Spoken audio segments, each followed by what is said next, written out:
Here's what I learned the hard way. All documentaries suck, at least in the beginning.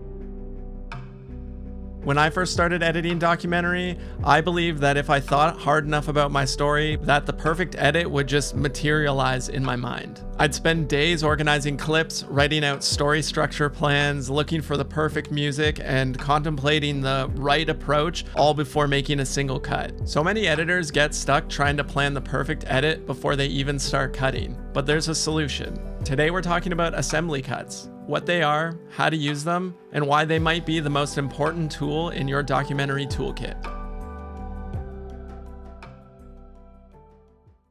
Assemblies are quick and dirty edits that you try to throw together as fast as possible, and ideally in one sitting. The goal? To edit with reckless abandon, to plow forward without looking back until you end up with a version of your film, no matter how bad it is. Why? Well, I think editor Walter Murch answers this brilliantly in his book, In the Blink of an Eye. Editing is not so much a putting together as it is a discovery of a path. The key word here? Discovery. You can't discover a path by standing still. You may be able to see the next step, but to follow a path, you have to start walking. When making documentary, we naturally collect hours of interviews, tons of B-roll, beautiful moments, and so naturally we sit paralyzed in front of our computer trying to figure out where to start. But the craft of documentary is not about perfectionism. It's about having the willingness to set your ego aside, dive into your footage, make bad work, and in the process, discover the story along the way. Because great stories don't reveal themselves from thinking. They emerge from doing. Often what blocks documentary editors is not perfectionism.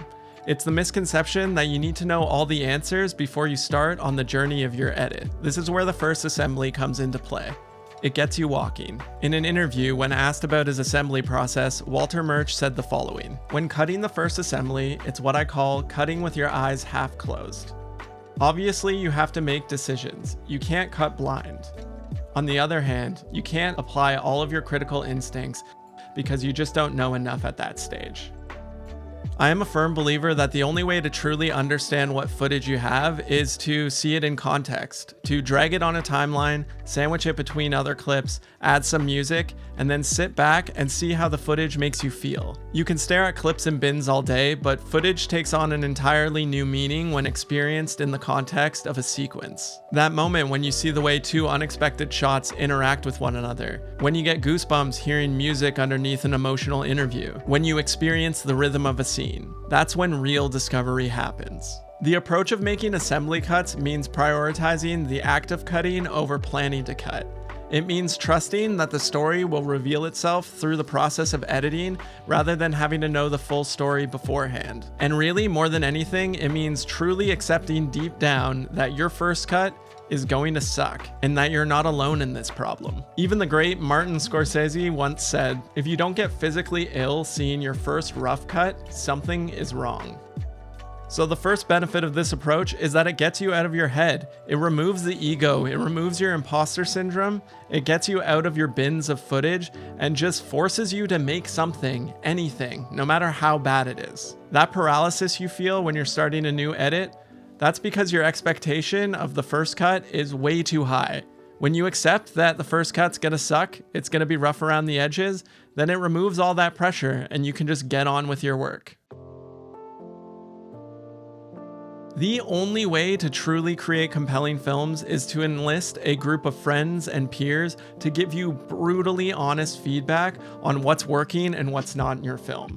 And the only way they can do this is if they actually have a film to watch. It's hard to tell if a story is going to be worthwhile pursuing just from your elevator pitch that you keep telling your friends about when you mention the film you're working on. Getting feedback on your film early and often is a crucial part of the process because it's impossible to tell what parts of your film are going to resonate or fall flat until an audience actually gets to experience them. As editors, we're too close to the material. We start to see the footage more as pieces to a puzzle. But when your friends or peers watch it for the first time with fresh eyes, they'll be able to resonate on an emotional level and point out what's weak or what's strong about your overarching story. The other benefit of this way of working is that you spend more time in the trenches with your material and your characters. The more time you spend watching, shaping, and creating narratives, the more different themes and ideas will emerge that you couldn't have anticipated. Being less precious about your edit at this stage gives you more freedom to explore, to chase wild tangents and crazy ideas, because at this point, you're not aiming for perfection, and you won't feel nearly as bad when you inevitably have to completely cut a scene, because you just haven't spent a ton of time on it.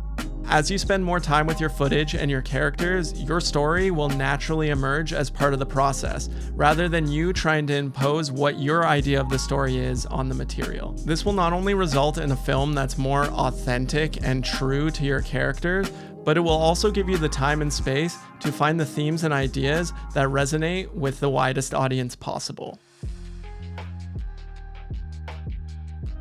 A perfect example of how I've used this assembly approach in the past is on a film I edited called Can't Stop Won't Stop by Ant Hill Films. This was a branded short documentary for Shimano Cycling. I'll link to the film in the description if you're curious to watch it, but the film is about a cycling club in Richmond, Virginia called Richmond Cycling Corps, which aims to give inner city youth a chance to learn how to mountain bike.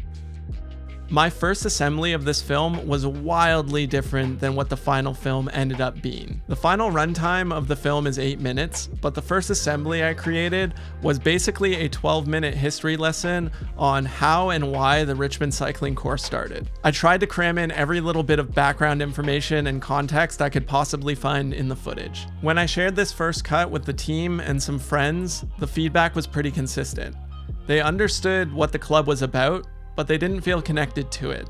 It wasn't really inspiring, but having this early cut to show people was invaluable. Without it, I might have just continued down this same path for many weeks. It was only through making this assembly cut, spending time with the footage, and sharing it with the team that I was able to identify a different theme that was emerging. That theme was family. Richmond Cycling Corps isn't just a club. For the kids and for the club runners, it's a family. This seemingly simple realization totally transformed the edit. It shifted the perspective from a film about these kids to a story being told by these kids. The final film was 8 minutes, and it focused more on the emotional connection between the characters rather than the chronological history of the club. The film became so much stronger during this discovery process that it actually ended up getting into a film festival, which may not have happened with my original approach. So here are a couple tips on how you can quickly implement these ideas in your edit.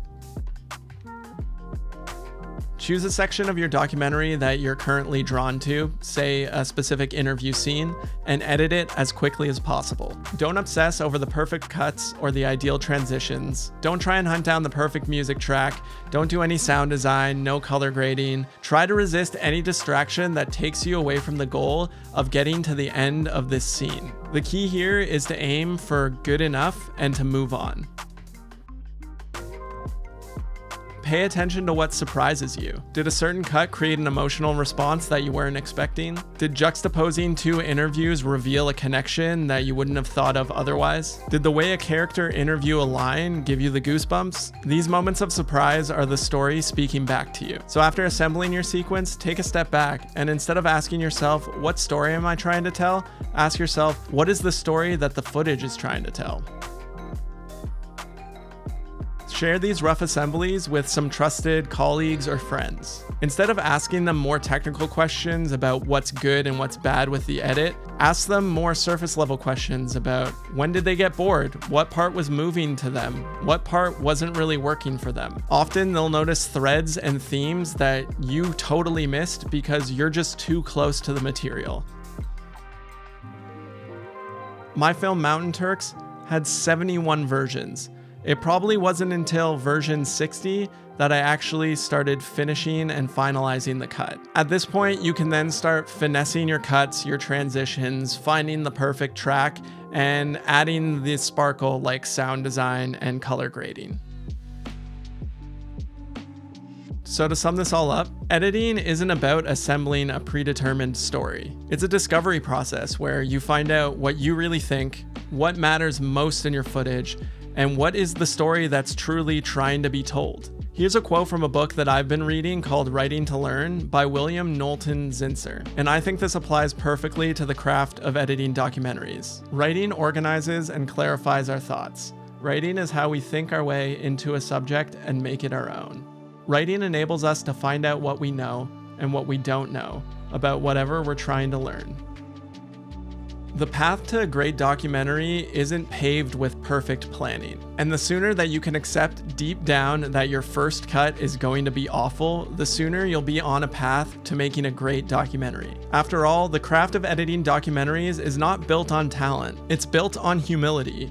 And it's built on a willingness to dive into footage, get messy, make bad stuff, be vulnerable about your work, and to fully commit to a process of curiosity and discovery over knowing all of the answers. The only difference between average editors and great editors is the great ones have the ability to set their ego aside and to fail in front of others in the name of creating the best film they possibly can. If you enjoyed this video and want to learn more about the craft of documentary, feel free to check out my documentary editing playlist. And if you want to do a deeper dive, get some free tools and utilities for editing, as well as connecting with a community of fellow editors, feel free to check out my free tier of Patreon. Anyways, that's all from me, and I'll see you guys in the next one. Later.